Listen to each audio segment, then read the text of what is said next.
자, 우리 같이 한번 기도하는 마음으로 따라 하시겠습니다. 오늘도 세상에 빛이 되게 하시고 신앙과 삶이 일치되는 삶을 살게 하소서. 할렐루야. 아멘. 오늘 여러분이 세상의 빛으로서 아름다운 삶을 사시기를 주의 이름으로 축복합니다. 우리가 사는 세상에서 신앙과 삶이 하나 되는, 일치되는 삶을 사는 것은 결코 쉬운 일이 아니에요. 특히 불신자들이 많은 직장 생활에서는 우리의 신앙을 드러내기도 어렵고 또한 그 신앙과 삶이 일치되는 삶을 살기는 참으로 쉽지 않습니다. 그러나 불가능한 것은 아니고 하나님은 우리에게 신앙과 삶이 일치된 삶을 살도록 능력과 지혜를 주신다는 사실을 기억하시기 바라요. 오늘 본문에서 요셉은 노예 출신이고 외국인이었지만 애굽의 총리가 되었어요. 이러한 사실도 놀랍지만 더욱 놀라운 것은 애굽의 바로 왕뿐 아니라 주변 신하들에게 하나님의 신앙을 지키면서도 삶 속에서 빛이 되는 삶을 살았다는 거예요. 총리가 되는 것 뭐 특별한 재능으로 될 수 있어요. 그런데 총리가 되어서 신앙을 지키고 또 정결한 삶을 산다는 것은 결코 쉬운 일이 아니에요. 오히려 총리가 되는 것보다 더 어려워요. 그렇지 않습니까? 왕궁에서 치열한 정치판에서 신앙 지키는 거요? 쉽지 않습니다. 거룩한 삶 사는 거요? 쉽지 않아요. 차라리 돈이 없을 때, 권력이 없을 때 깨끗하게 사는 게 더 쉬워요. 그러나 요셉은 끝까지 거룩한 삶, 정직한 삶, 또 하나님에 대한 온전한 신앙을 지켰다는 거죠. 당시 애굽 사람들의 입장에서는 다른 민족을 부정하게 여겨서 함께 식사도 하지 않았어요. 그런데 요셉이 히브리 사람이고 또 요셉의 그 형제들도 히브리 사람이에요. 그 요셉과 요셉의 형제들이 만났다는 소식을 바로의 왕궁에 바로 왕도 들었고 신하들도 들었고 애굽 사람들도 들었어요. 근데요, 바로 왕과 신하들의 반응이 의외의 반응이에요. 16절 보니까요. 요셉의 형들이 왔다는 소문이 바로의 궁에 들림에 바로와 그의 신하들이 기뻐했다는 거죠. 기뻐했다는 겁니다. 이런 반응은 의외의 반응이죠. 사실 요셉은 어떻게 보면 정치적 경쟁자 아니에요? 직장에서의 경쟁자 아닙니까? 그리고 외국인이고요. 어떻게 보면 자기들의 밥그릇을 빼앗은 사람이라고 생각할 수도 있죠. 그런데 그 형제들이 왔어요. 그것도 그냥 온 게 아니에요. 기근이 들어서 먹을 것이 없어서 왔어요. 어쩌면 이 사람들을 걷어서 먹여야 돼요. 어떻게 보면 난민들 먹여야 되는 그런 상황일 수도 있어요. 그런데 요셉과 형들이 만났다니까 기뻐하고 있어요. 자기 일처럼. 누구 때문에 기뻐하는 거예요? 요셉 때문에 기뻐하는 거 아닙니까? 그러니까 이러한 반응은 요셉이 왕궁이라는 직장이면서도 치열한 정치판에서 어떻게 살았는지를 보여주는 거 아니에요? 결코 자신의 이익과 탐욕을 위해 살지 않고 애굽의 나라와 백성들을 위해 성실하고 정직한 삶을 살았다는 것을 증명하는 거예요. 아, 저 사람은 외국인이지만 또 높은 자리에 있지만 자기를 위해서 사는 자가 아니라 정말 진정으로 나라와 백성들을 위해서 사는 사람이구나 하는 것을 알았으니까 요셉이 하는 일이 다 좋게 보이는 거예요. 예뻐 보이는 거예요. 그래서 바로 왕이 먼저 나서서 기근으로 굶어 죽을 위기에 있는 야곱 가족을 귀빈 대접을 해줍니다. 그리고 애굽의 가장 좋은 땅으로 초청하는 이 놀라운 모습을 보여주게 돼요. 자, 바로가 어떤 명령을 내린가 볼까요? 바로는 요셉에게 이르되 내 형들에게 명령하기를 너희는 이렇게 하여 너희 양식을 싣고 가서 가나안 땅에 이르거든 너희 아버지와 너희 가족을 이끌고 내게로 오라. 내가 너에게 애굽의 좋은 땅을 주리니 너희가 나라의 기름진 것을 먹으리라. 아니 그냥 양식 많이 2배, 3배로 해서 보내면 되지. 그 가나안 땅에 있는 가족들까지 다 걷어서 가장 좋은 땅에서 살게 해주려는 이 바로왕의 모습을 보게 됩니다. 이것은 요셉이 총리로서 그의 신앙과 삶이 얼마나 인정받고 있고 그 나라의 유익한 존재인지를 보여주는 것이지요. 그래서 19절에 보면 이제 명령을 받았으니 이렇게 하라. 너희는 애굽 땅에서 수레를 가져다가 너희 자녀와 아내를 태우고 너희 아버지를 모셔오라. 그냥 오라는 것도 아니고 오늘날 보면 최고급 리무진을 보내갖고 데리고 오라는 거예요. 이게 상상할 일입니까? 상상할 수 있는 일입니까? 정말 대단한 거 아닙니까? 이렇게 요셉 한 사람이 하나님의 사람으로서 믿음과 신앙과 삶이 인정받으니 세상 사람들도 그렇게 대우하더라 이 말이죠. 우리 성도들은요, 이 세상에 살면서 부와 명예를 얻는 삶에 초점을 맞출 것이 아니라 그것을 뛰어넘어서 세상에 빛이 되는 삶에 초점을 맞춰야 될 줄 믿습니다. 그것이 이 땅에서 구원받은 성도, 하나님의 이름을 높이고 하나님께 영광 돌려야 되는 성도에게 주신 사명이에요. 부와 명예와 이러한 것들은 하나님이 원하시면 세상 사람들을 통해서 우리에게 주실 수 있는 거예요. 마태복음 5장 16절에 이같이 너의 빛이 사람 앞에 비치게 하여 그들로 너희 착한 행실을 보고 하늘에 계신 너희 아버지께 영광을 돌리게 하라. 하나님께서는 우리가 이 세상에 빛이 되게 하시려고 때로는 높여주시기도 하고 때로는 재물을 더 주시기도 하고 때로는 남들보다 뛰어난 재능을 주시기도 하는 거예요. 하나님의 영광을 드러내도록 이 세상에 빛이 되도록 그렇게 하시는 겁니다. 그것을 요셉은 알았어요. 그래서 자신만을 위해서 주신 복, 내가 고생해서 살았더니 하나님께 복 줬다. 그런 개인적인 차원에서 자신의 복을 해석하지 않았어요. 내게 주신 복은 모든 민족이 복을 받아야 되는 하나님의 구원의 은총인 것을 깨달았죠. 그러므로 오늘도 현재의 자리에서 힘들지만 신앙과 삶이 일치되고 빛이 되는 그런 삶이 되시기를 주의 이름으로 축복합니다. 두 번째로 주시는 교훈은요, 성도는 이 땅의 것에 미련을 버리고 하늘의 것을 소망해야 됨을 보여줘요. 야곱 가족이 애굽의 가장 좋은 땅을 선물로 받은 것은 애굽왕 바로가 주는 것 같이 보입니다.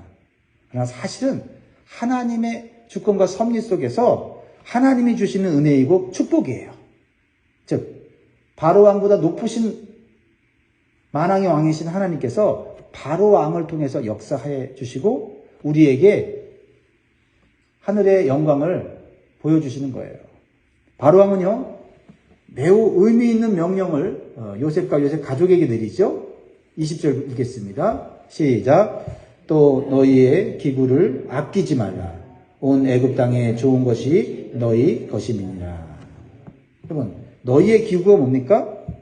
야곱 가족들이 가나안 땅에서 살기 위해서 지었던 집들이나 창고나 아니면 어떤 그 사용하는 물건들이에요. 야곱 가족이 애굽의 좋은 땅으로 이주하려면 가나안 땅에서 사용하고 누렸던 기구들을 버리고 와야 한다는 거예요. 그것들이 아깝다고 해서 붙잡고 있으면 가나안 땅에서 애굽으로 오지 못해요. 이거 다 쓰고 가야 돼. 그리고 그것을 하나씩 또 다 주섬주섬 다 모아서 가지고 오려면 지체되고요. 그리고 오기도 힘들어요. 그래서 바로 왕은요, 너희들이 가진 것보다 더 좋은 게 여기 있다. 그 당시에 애굽은 최고의 문화와 문명을 자랑하는 나라 아니었습니까? 그래서 너희들 기구가 아까워서 가나안 땅에 오래 머물러 있으면 오히려 죽게 된다. 그 아끼던 기구 쓸모없는 거니까 애굽 땅에 와서 좋은 거 누려라 라고 말하고 있는 겁니다. 우리에게 주신 영적 교훈이 있지 않습니까? 우리 성도들은 이 땅에서 주어진 것을 잘 사용하다가 하나님께서 천국으로 부르시면 이 땅에서 사용했던 것들에 미련을 주지 말아야 돼요. 현재 사용하라고 주신 것도 하나님 주신 것이지만 거기에 우리의 마음이 빼앗겨서 천국에 더 좋은 것이 있는 것을, 하늘에 더 풍성한 삶이 있는 것을 깨닫지 못하면 우리는 이 땅에서 우리가 우리 손에 쥘 수 있는 것만 쥐고 살다가 그냥 허무하게 죽게 되는 거예요. 그러므로 하나님께서 언제든지 우리를 부르시면 이 땅에 사용했던 것 내려놓고 더 좋은 것이 있음을 기억하며 훌훌 털고 하나님 앞에 갈 수 있는 기쁜 마음으로 또한 우리가 순종할 수 있는 저와 여러분 되기를 주의 이름으로 축복합니다. 세 번째는요, 성도는 이 땅에서 피스메이커의 역할을 하며 살아야 된다는 것을 보여줘요. 트러블 메이커가 아니라 피스메이커로 살아야 함을 보여주죠. 요셉이요, 어렸을 때는요, 순진했지만 눈치가 좀 부족했어요. 미성숙하고 지혜가 부족해서 형들에게 자신의 꿈 이야기를 자랑하다가 형들에게 미움받고 형들과 불화를 일으켰어요. 그리고 형들이 잘못하면요, 아버지에게 그냥 일러 바쳤어요. 그러니까 형들과 관계가 좋지 못한 거예요. 화목하지 못했어요. 그런데 요셉이 고난과 시련의 과정을 거쳐서 성숙하고 지혜로운 하나님의 사람이 됩니다. 그래서 심지어는 형들이 노예로 팔았음에도 복수하지 않고 은혜를 베풀어요. 그래서 형들과의 관계를 화목한 관계로 만듭니다. 달라진 거예요, 요셉의 삶이. 그리고 이제 고향 가나안 땅으로 아버지를 모시고 오라는 부탁을 형들에게 해요. 근데 형들에게 이렇게 얘기를 합니다. 24절 같이 읽겠습니다. 시작. 이에 형들을 돌려보내며 그들에게 이르되 당신들은 길에서 다투지 말라 하였더라. 형들에게 이제는요, 다투지 말라고 말할 정도로 요셉은 성숙한 사람이 되었고 형들의 관계를 화목하게 만들 수 있는 능력이 있어요. 요셉은요, 형들이 이제 가나안 땅으로 돌아가다가 다툴 수 있음을 예견했습니다. 왜요? 아마도 요셉이 총리가 된 것도 놀랬지만 예전에 자신들이 요셉을 노예로 판 것에 대한 죄책감이 아직도 있잖아요. 그러면서 길에 가면서 너 때문이야. 네가 그 말만 안 했어도 우리가 요셉을 안 팔았을 텐데 야, 이거 우리 앞으로 요셉을 어떻게 보나 막 이러면서 서로 말다툼도 하고 책임 전가도 했을 거예요. 요셉은 형들에게 다투지 말라. 동생이지만은 이렇게 영적 리더가 될 수 있다는 거죠.